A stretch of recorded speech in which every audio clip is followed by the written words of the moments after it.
Have you ever wondered what's out there? Just past the horizon, beyond that which is comfortable and known.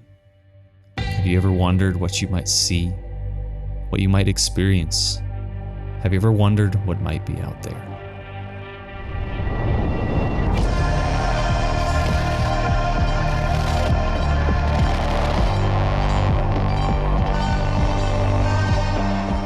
What might you encounter if you just took off running? If you pushed yourself step after step? How far could you go? How long could you last? How much could you endure? Have you ever wondered what it truly means to be human versus what it means to be wild?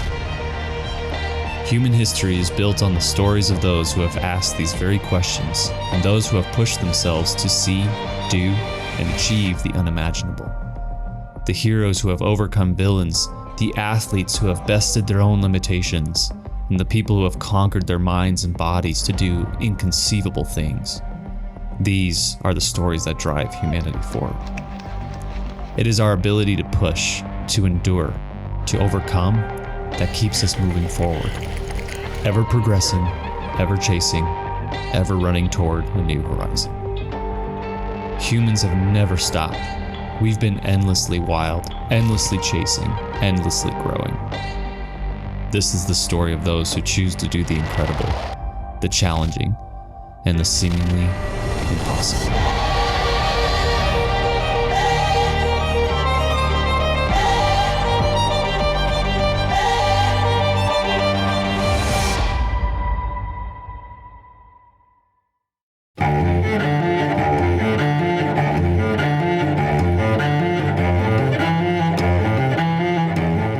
The Wild West Relay is a grueling 200-mile race from North Fort Collins, Colorado, all the way up to the mountainous city of Steamboat Springs. This trail stretches over challenging, rugged terrain, endless hills, and breathtaking landscapes. Runners traverse areas deemed wild and untamed by modern civilization. It's not just a race, it's a challenge of endurance, a test of camaraderie, a journey only the few will undertake, and only those few will reap of its rewards. Those who conquer this incredible feat will feel as if they've overcome the wilderness itself. Teams of between 4 to 12 runners travel from across the country to test their bodies, minds, and spirits against the rugged wilderness of Colorado and Wyoming over the span of 2 days. Some have already faced these challenges and have returned to embrace the insurmountable difficulty that the Wild West Relay creates. Others are facing this arduous trial for the first time and have yet to discover the exhilarating highs and debilitating lows that it presents. And only one, however, as sole hero on his own journey, has decided to brave all these unknowns by himself. No matter their background or where they come from, all that have gathered here in the crisp cool of the morning air are here for one thing: to face the unknown.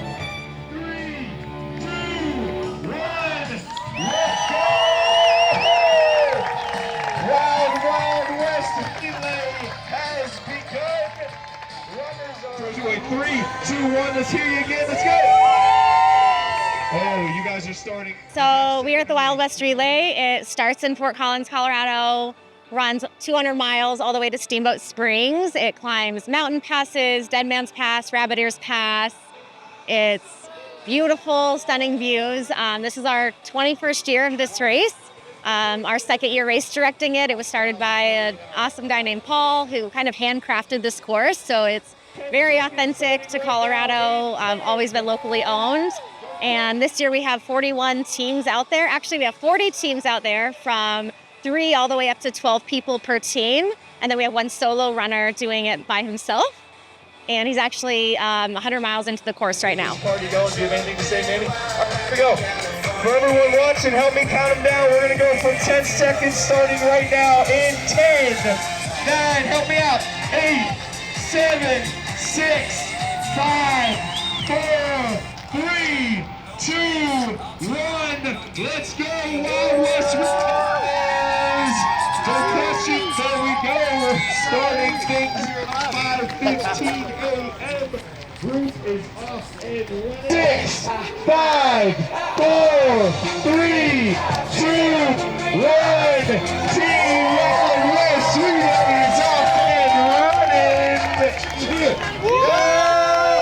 right, that's better. It looks like most of you, we're going to do a quick run. Oh, I'm so excited. This is my second relay ever. I have the best team, Island and Misfit Toys, and we're excited to go. We are here from New Orleans. We call ourselves the Low Altitude Running Club. Our elevation training for this has consisted of going back and forth over the interstate on our 50-foot tall bridge any number of times, and I'm sure that counts as going over Deadman's Pass. January 1, it's wheels are running, you know, the full steam ahead. We're permitting, working on volunteers, working on sponsorship, logistics, timelines, crews, all those things. And then it's just a never-ending wheel, you know. We're always working on something every month. But then when we get to these last 2 weeks, it's always the most exciting because we get to actually meet the teams. We get to get their start times dialed in. We're out on the course, getting the course marked, and we finally get to see like all the fruits of our labor this race week. So it's super exciting. Yeah, running, whether you're a runner or you're a race director, there are challenges on every corner, right? How to fuel, how to train for your run, if you cramp out on the run. As a race director, marking a course, getting sanitation out there, volunteers. This year we're facing a really unique challenge. We've got several wildfires happening in Colorado that are impacting us. The fire that is burning just west of Loveland, and as we are watching right now from Sky 9, we are seeing stunning pictures. This shows you the size and scope of what firefighters up in Larimer County are dealing with.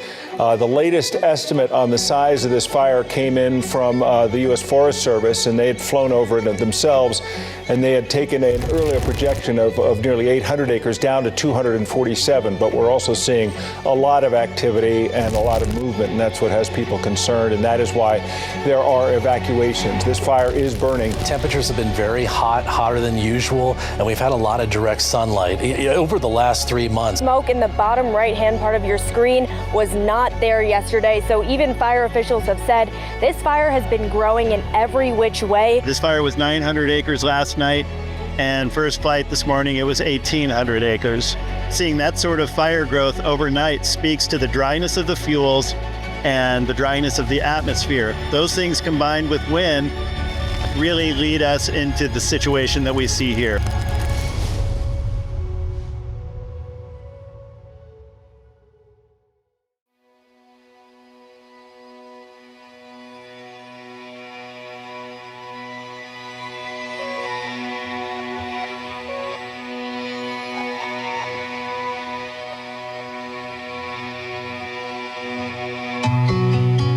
As runners climb the hill to the first base camp, their spirits are high.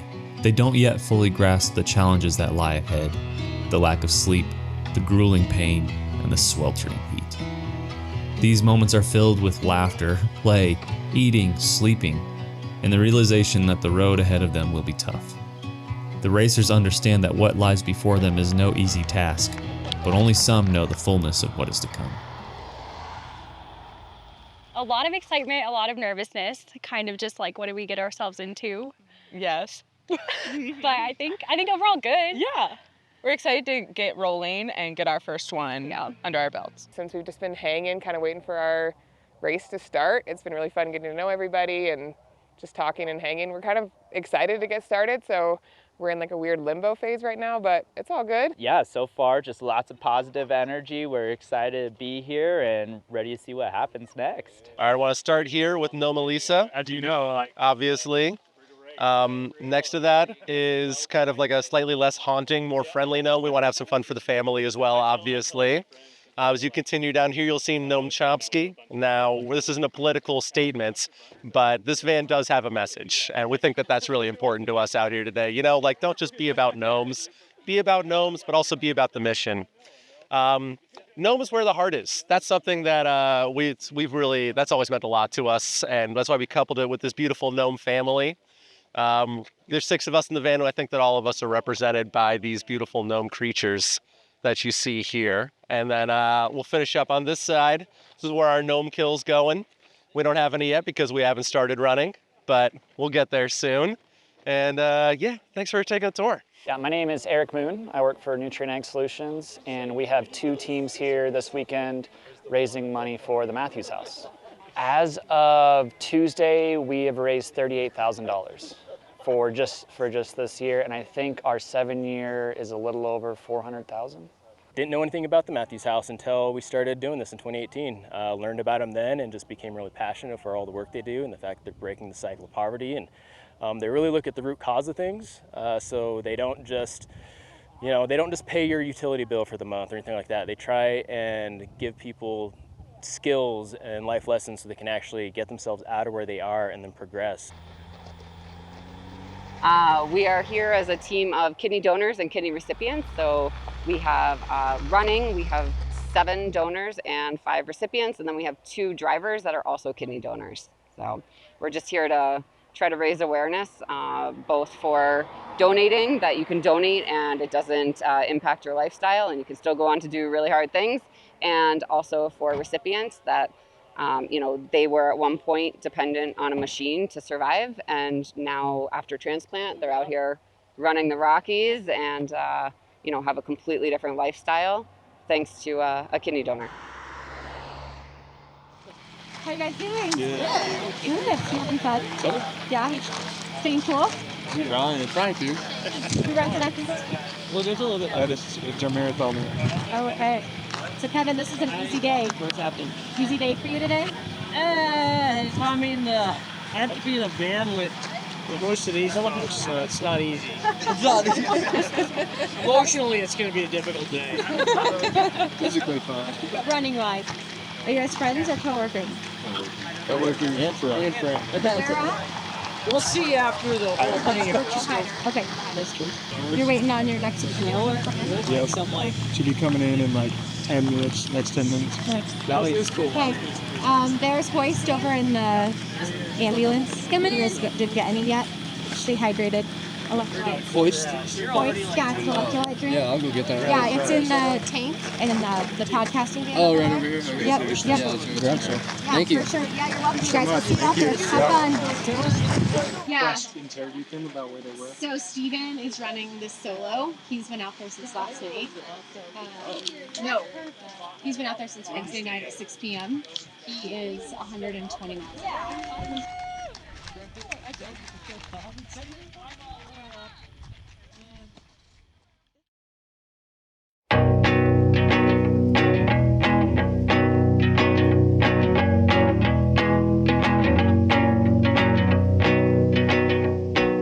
In every hero's journey, there is a moment to rest, a time to stop, to breathe, and to contemplate the road ahead.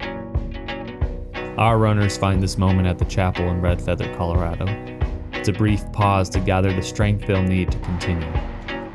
Upon arrival, racers take the serene opportunity to sleep in the cool mountain air and rest their legs for the upcoming difficulties that await them. Sleep is only momentary, though, as the race still continues. And the weeks and the weekends are keeping close who you're spending with.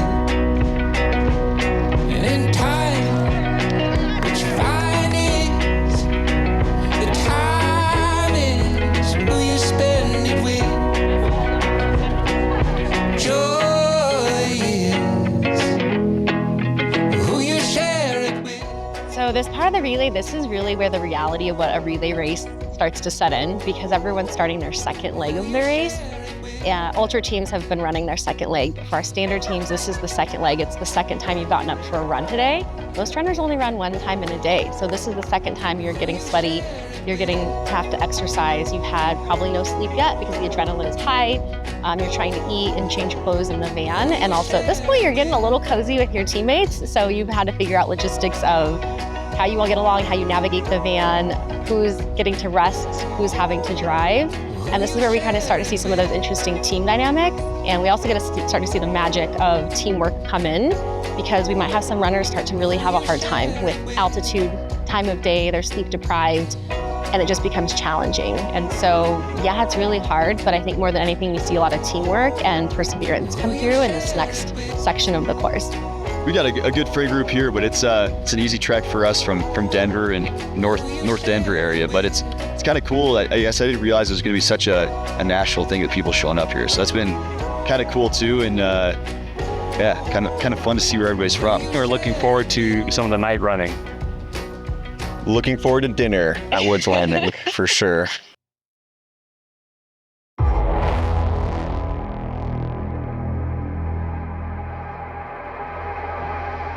After the racers have found their rest, a new, formidable challenge lies ahead of them: Deadman's Pass.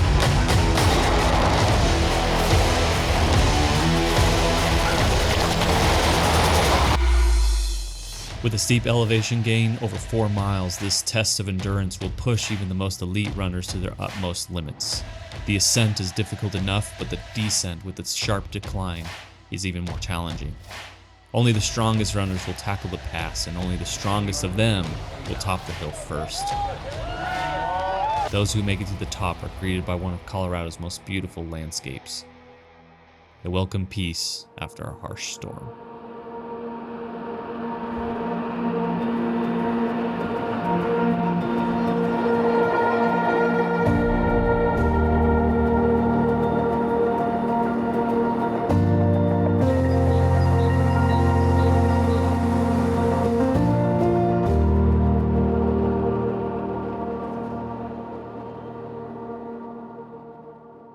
Hey, real quick, what's your favorite thing about getting the kill on the trail?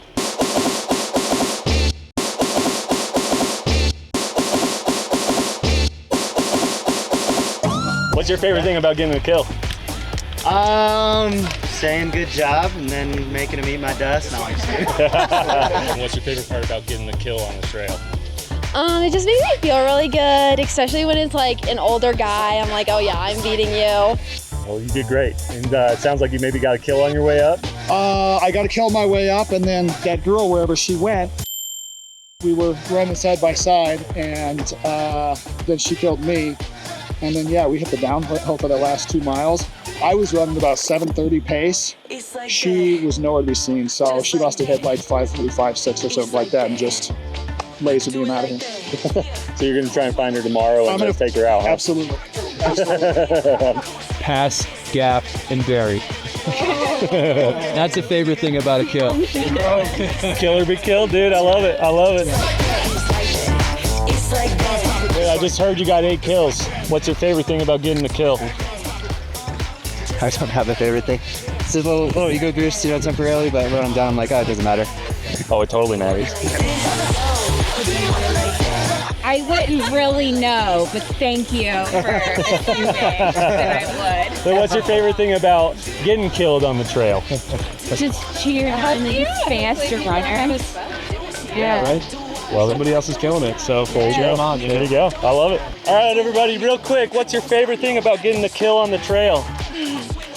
I gotta eat tonight. Closer to the finish, for sure. Finish? Yeah. Closer to it being over. Hey guys, real quick, what's your favorite part about getting the kill? I've gotten your answer. What's your guys' favorite part? About getting a kill? Getting the kill, yeah. Passing boys. There it is. Nice. Best answer of the day. Best answer of the day.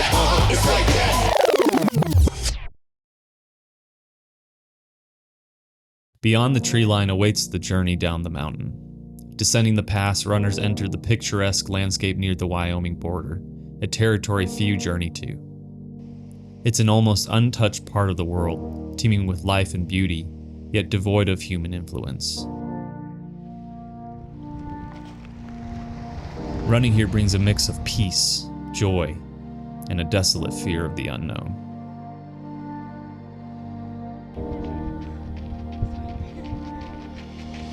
The runners run through the corridor of tranquil foothills, soaking in the beauty of the rolling hills and cascading blue skies. The wilderness landscape provides the runners with energy to continue, and thoughts of the celebration that awaits them at Woods Landing, the halfway mark.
After a full day of running, each team finally reaches their major stop before the night, Woods Landing. This is more than just a place to rest, it's a celebration. Having made it through half of the race, Woods Landing serves its purpose of providing the runners with the energy needed for them to continue through the night.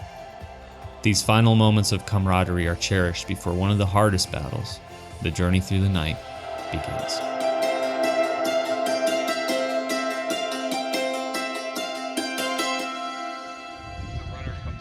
They don't have it out yet, that we tell them, you need to let us know when you leave, because we can't see anything anymore. Yeah, so it might not be a bad idea for one of you to kind of stand right here to make sure that you can capture someone leaving. I'm going out in a second. Eric! Yes. Are you, let us know when you go out. Yeah, Are you going out like right now? Yes! I prepared 2 months for this. I'm ready. Yes. I'm feeling great. The weather is perfect. Yes, I got my team behind me. It's going to be incredible. Yes. Yes, 1,900 feet. I'm ready for it. Bring it.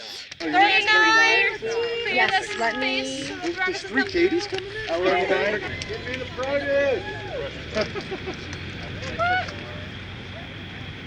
Get it, son. Nice work. It's our time. What are you most nervous about for the night run? Animals. Big trucks. Big trucks, yeah. Big trucks. I think I'm just going to be thinking about my team on the other side. You know, my team is there. My team is there cheering me on, and then they're going to run their legs, and they're going to have a great time, and that's going to get me all the way through. I feel like the vibes are high, energy's good. We're getting ready for the second leg. That's when things start to get serious.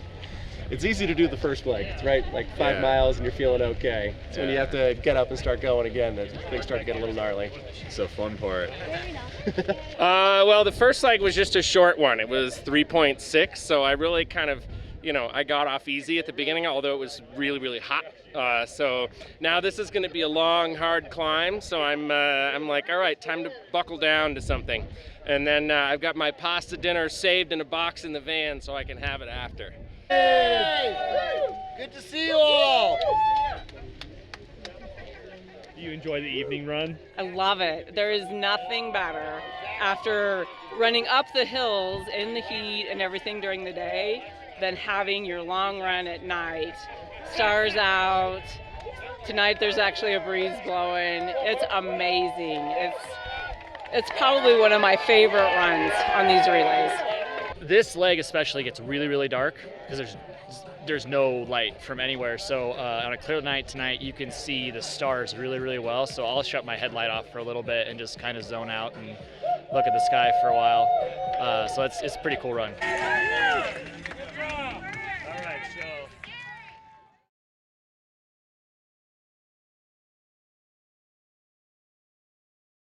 Silence. The only sound that can be heard are the sounds of the wind rustling in the trees and the runner's own heartbeats. Forward, through the night.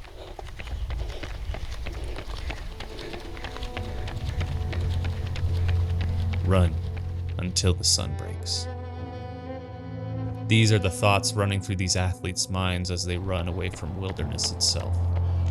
Most people run from the darkness, but these runners embrace it, making it one of the most dangerous parts of the race, and yet one of the most memorable. This is the best. The scenery has been beautiful. I would say the general camaraderie, cheering for runners. I mean, other random teams cheer for you as you're running. Yeah, it's just a fun event. When I get to Steamboat, I'm looking forward to a beer, and I'm proposing to my girlfriend when I get there. That's freaking awesome, dude. Yeah. That's so dope, man. Okay, we'll keep the secret hush hush, but what's Yeah, her name? don't tell her. Her name's Beth. Congratulations. Awesome job. Thank you. What is your team? 22. Oh, 2. that's me. I don't have an alien. They didn't give me Oh, a plus one. they stole it from me and gave it to me. Awesome. Good. Enjoy your shower. Good luck. Get some sleep. See you at the next one. Yeah. See ya. Woo.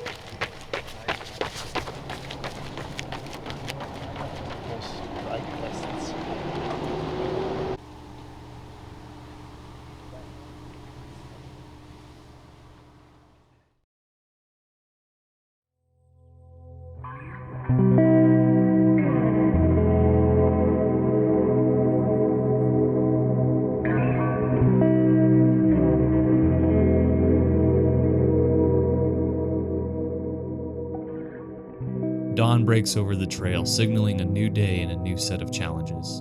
The runners, exhausted from the previous day, with only a few hours of sleep, pack up and prepare to face their final leg of their journey. The body and mind of these runners may be tired, but their spirits remain high. Hopes and imaginations of the finish line fill their minds as they run down the seemingly unending roads towards Steamboat.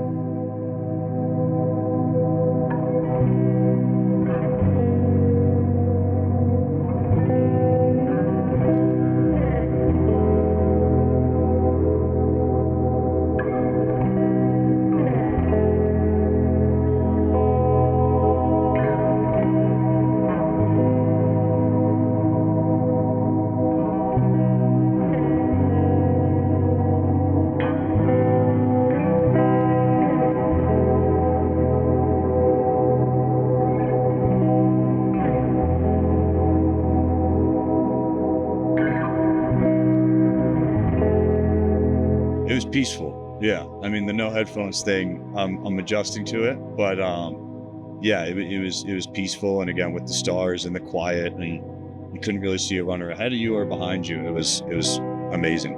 A lot of memories. So we saw Loose, saw the sunrise, the sunset. It's just been a spectacular trip. So it's good. This is my first Wild West relay, and I think it lives up to the name. It is wild and fun and exciting, and to see all of these teams out here, it doesn't really matter if it's noon, midnight, 3 a.m. They have brought so much energy, excitement, enthusiasm, and I think it's just cool to see how everybody comes together. And whether it's their own team or meeting other teams out here, the energy and excitement start to finish has been second to none. And I think it speaks to the Run Windsor community that brings individuals together, and it just feels like a family 20 plus hours into this event. My favorite part is the finish line and seeing the embraces, the hugs, the tears. There have been so many moments of doubt out there for a lot of these athletes, and it all culminates when they cross that finish line together. And that realization that they didn't just do a hard thing, but they did a hard thing with each other, and not just their teammates, but the 41 other teams that are out at the finish line. So I love that. I always say that I don't think there's any better place in the world or happier place than the finish line of a race. So I just can't wait to see all of that, and I'm really excited. Right now we're at exchange 30, so there's 6 more exchanges to go.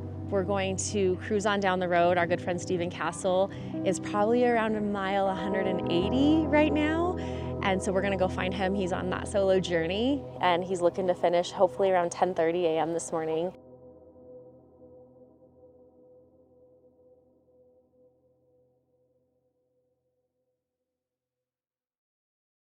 Most heroes journey not for themselves, but for everyone around them. That's what makes them heroes. They journey through setbacks, hardship, pain, misfortune, tragedy, and even defeats in order to complete their mission. A mission that no one else can accomplish but them. Stephen Castle is one such hero, electing to run the entire 200-mile race by himself. His incredible 4-day feat has inspired the runners all throughout their own journeys, and they anxiously await the moment when they get to see him cross the finish line.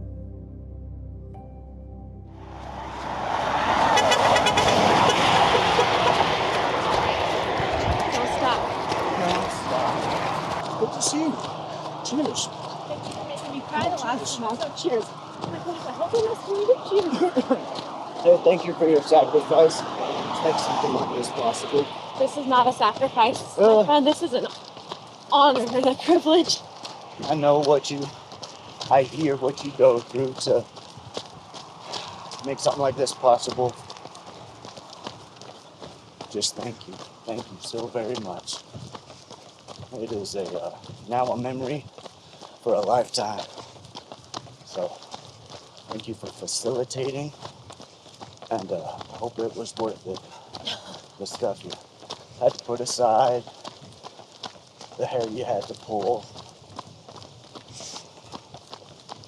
Stephen, I love you for being so selfless in that. It has nothing to do with me. It's an honor. And when you go back to memories, core memories. You have some. Do you remember this one time? You'll always remember this, and I want you to also know this as you finish this mission today. Mm-hmm. You've got about 400 runners back behind you who keep talking about this crazy guy who's supposedly running 200 miles by himself in record feeling time. But these people back here behind you, you are pulling them to that finish line, Stephen. There's people out there that are running their first race ever, running further than they've ever run in their entire lives. And you know what gets them through is stories like yours. That we can always go a little further. We can always find out, what's that new limit? Can the Wild West be done in under 70 hours? Can't. Under 65 hours, maybe. It's I mean, I don't. It's one of those things. We just did the math back there and I cried. And Shauna said, you can't cry yet. Hey, I have a funny story for you. Do it. You're gonna remember this core memory. There is a really special thing that happened back there that you fast forward. And now, holy, wait. Oh no. Oh. I know, I'm sorry. Oh, snap. That's what made me cry back there. Yes. You know what I'm talking about? Driving down here, you probably said, that dude looked just like Stephen. Like Stephen Castle. That dude like, can I tell that story? Yeah, that's the story I'm thinking of. So that chick looked just like Mandy Mullen. 3 years ago, I am running Rabbit Ears Pass as I prepare to acquire the Wild West Relay. So I'm running in the race, unofficially, right? The race is going on. I'm running up Rabbit Ears. This car passes me. I think, dang, that looks a lot like Stephen Cass's car. Nah, that's not him. Same moment. Same moment. Stephen Castle is in his car. That chick looked just like Mandy Mullen. I call you. I get to the top of Rabbit Ears. I got my phone out right here. I'm running. And I'm like, what you doing, friend? He's like, just driving. What you doing? I'm like, are you in Steamboat? Well, I am. Wait, was that you? And he asked what I was doing. And I said, well, I don't think I've told you this yet, but Sean and I are going to take over the Wild West Relay. He's like, no. We talk about it later. He might mention, man, I might have to do that course one day if it becomes yours. 3 years later. Come on. Here we are. Come on. It doesn't happen by spontaneity, something like this. And something like this. You gotta see me being ugly. You gotta see me being not your favorite. And still call me friend. And then I'll try to make you look good. How's that sound? You know what I get to see? What? You being human. Yeah. Guess what? We all are. I suppose. I want to see how this man trains for exactly this. And he's running. So maybe one day we'll switch. You'll learn how to run all this equipment. There we go. And we'll get James out here running down this mountain. Enough for this business. I would have fallen 3 times and broken. Those two bulls, looking all majestic in the valley. I did.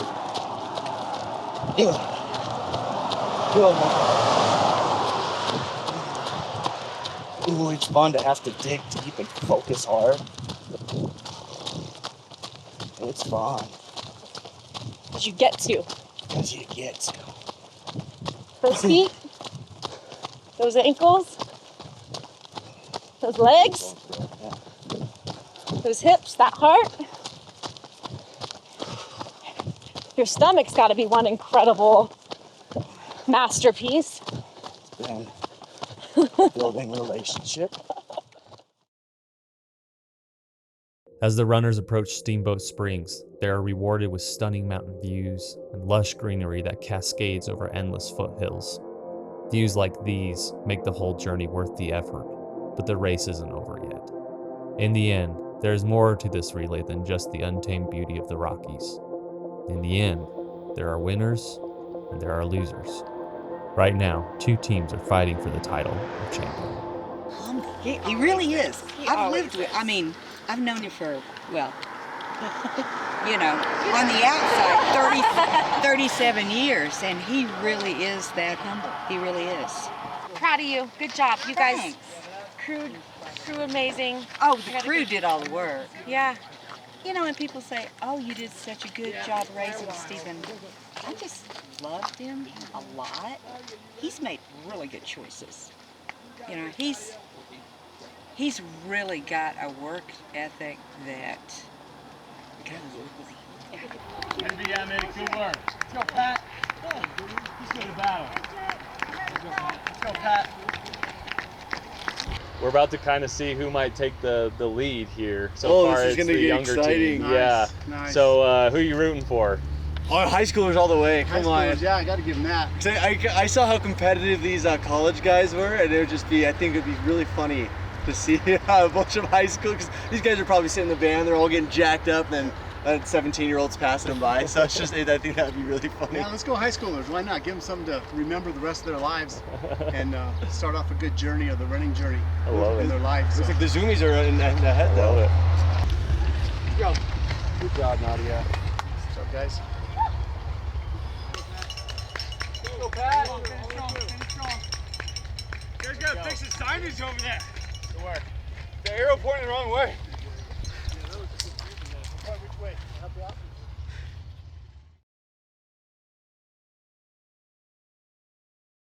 At the finish line, the runners await their teammates, anxious to see who will emerge victorious. The long journey is nearly at an end. Celebrations will commence, but first their last runner must cross the finish line. Your team member going to come out first? We'll see. We're hoping. Knowing our last leg, probably not. I don't know, we had some surprise legs on our team. People would just step up. Yeah. I think it was funny when there was an exchange where the volunteers weren't there, but this is at like 3 a.m., it's like the dead of night. And like a cop came up and was like, "What are you guys doing?" We're like, you tell us. We're asking ourselves the same thing right now. So we were waiting to see if we could go. It all worked out, but that was I don't know, it was kind of funny. It's not great. Their runner and our runner was the wrong way because of the red thread. Did you guys hear that? Yeah. That's hilarious. And we have no way to contact Max. And they're already here. Wait, who's already here? The other man. So they can't track him down on the course now. Oh no. So when he got to that exchange, So you're saying there's a chance? There's a chance, yes. What are you guys going to do if it's your teammate that comes around that corner first? We're gonna run. We're gonna run to him. Bring him to the finish line. What are the odds? You guys think you got this in the bag, or what? He took a wrong turn. I fully believe in him. And so what this turnaround point is a little confusing, and our volunteers weren't exactly sure what to do. So our runners went the wrong way. Luckily, they were together. They are hopping in the vehicle together, and they were together. So they were back on the trail, and now it's going to be like a dead sprint, a mile and a half to go. And I got to get back to this because I got to tell these guys how to get the rest of the teams in here without getting lost.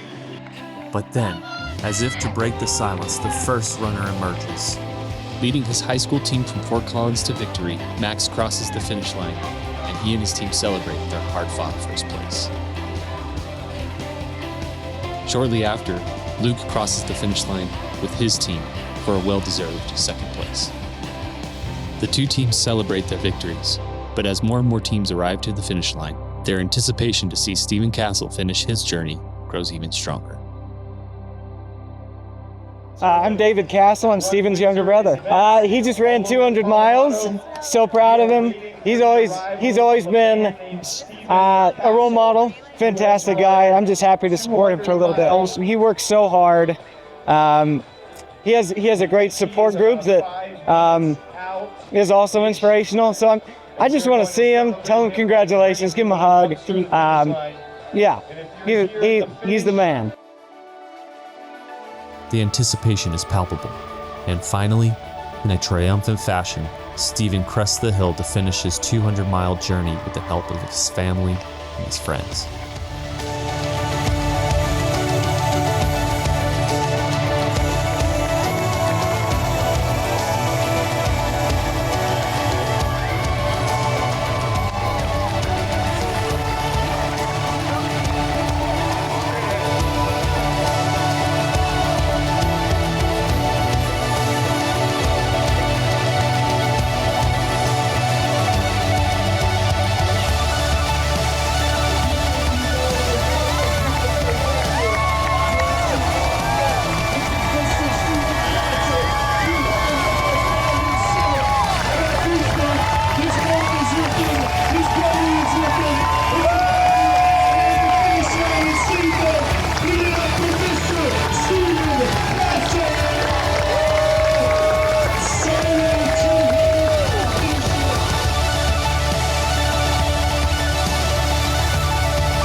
celebration begins as the finishers from each team cross the finish line, bringing an end to their lengthy journey.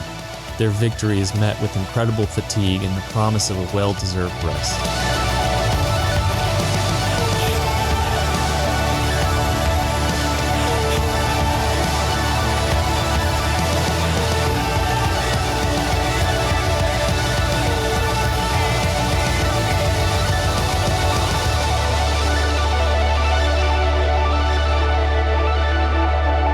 As the race concludes, joy and accomplishment fill the air.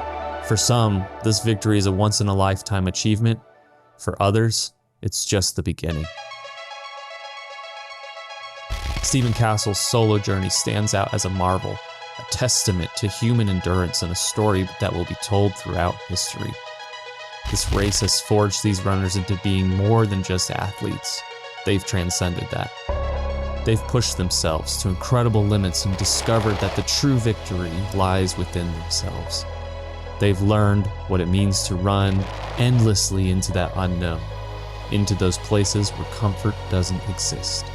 They have learned what exists over that horizon and what stories await them.